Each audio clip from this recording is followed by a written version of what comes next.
Sampling vinyl records can be one of the most rewarding and fun ways to make beats. The setup and techniques that are used can be challenging to learn in the beginning, but today I'm going to break down what my setup looks like and some techniques that I use to help me make beats that sound like this.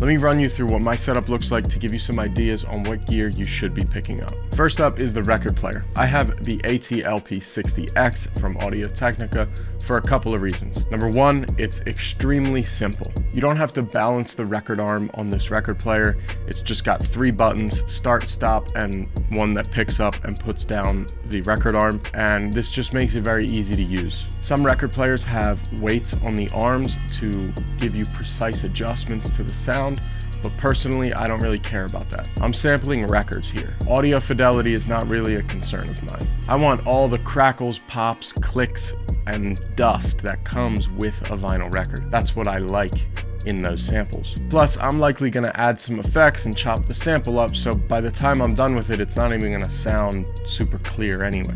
If audio fidelity is important to you, then I would recommend getting a record player that does have weights on the arms so that you can adjust it precisely and get the sound however you want. Also to note, my record player only outputs phono level signal. This will be important very soon. Next up in my setup is my MPC Live 2. This receives the output of my record player. The reason why I have an MPC is for a couple of reasons. Number one, I really like the workflow for sampling on an MPC. It's way easier for me to chop samples on this than it is for me to go into FL Studio and chop samples that way. Not to say that it's not possible in FL, I just like this workflow better. The second reason why I have an MPC, and probably the most important reason, is because my record player only outputs phono level signal. So I needed something that could receive phono level signal. If I were to just have this record player going into my interface, then I would need a record player that outputs line level signal, because my interface and most other interfaces accept line level signal.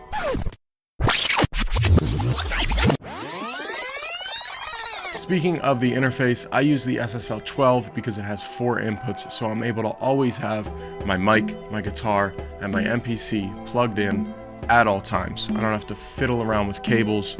I just am ready to go at all times. You can use whatever interface you want, so long as your interface can accept line level signal and so long as your record player can output line level signal. My SSL12 Plus outputs signal directly into my SP404 Mark II. Now this allows me to do a lot, but this is not necessary at all for sampling. The reason why I have this set up like this is because I'm able to resample any audio that comes out of my computer. So if I'm watching a YouTube video or a Netflix movie or anything, and there's something in there that I want to sample, I don't have to go and download YouTube to MP3 or anything like that. I can actually just record the output of my computer and get the sample that way. Once I have the sample on the 404, I can actually drag it right into FL Studio because it's also plugged into my computer via USB. The possibilities for me using this setup feel endless, but just know you do not need most of this gear to sample. All you need is a record player and an interface at the end of the day. Everything that I do on the MPC or the 404 can be done in FL Studio.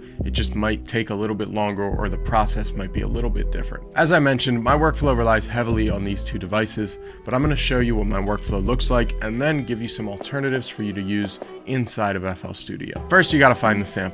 This is honestly my favorite part. Driving home from the record store after you just picked up a fresh record, taking it out of the case, putting it onto the record plate, hitting the play button. There's just something so relaxing about that and gets me really inspired and in the mood to create. Once I find a part of the record that I want to sample, I will record it via my MPC. Once it's in my MPC, I find my chop points. This part can take a little bit because usually what I'll do is I'll find rough chops first, so just get me like quarter notes, and then I'll go in and slightly adjust the starting points of each chop to give me a groove or a bounce that I really like. Once I have the chops created, I'll just go in and start playing around. This part can take a really long time, or it can be 10 seconds. It just depends on what inspires me. I just like to find a rhythm or a chop sequence that I like and that works for whatever I'm doing. I might add effects here, or I might wait until I have the sample chopped up totally. It really depends. Sometimes the MPC or the 404 can have the effect that I'm looking for. Other times I need to load it into FL Studio to do some more heavy processing on it because I have more powerful plugins on my computer than I do on these machines. A note about chopping samples: I like to keep the phrase "less is more" in my head at all times. It's very easy for me to try and slam in as many chops as I can in an 8-bar sequence, but what I found is less notes actually sounds better. MPC has a really great feature called a tail, which allows you to add a tail to any chop that you have. So sometimes when you're leaving space in between chops, it can cut and it sounds really unnatural. But when you add this tail, it extends the sample to fill that blank space. This would be similar to adding a loop point in Edison, like for your 808s, when you have an 808 that just plays for a certain amount of time, but you want it to play for as long as you hold the note down. You set a loop point, and that's basically what the tail feature is. Once I have a chop sequence that I like, I will record it on the MPC and then record that into FL Studio. Once it's in FL Studio, I just make a beat like normal. I've thought about why sampling is so fun for me, and I think the reason why is because it's so tactile. I have to touch knobs and pick up records, and it just refreshes the whole beat making process for me. I don't feel like I'm playing a video game the way that I do when I'm in FL Studio.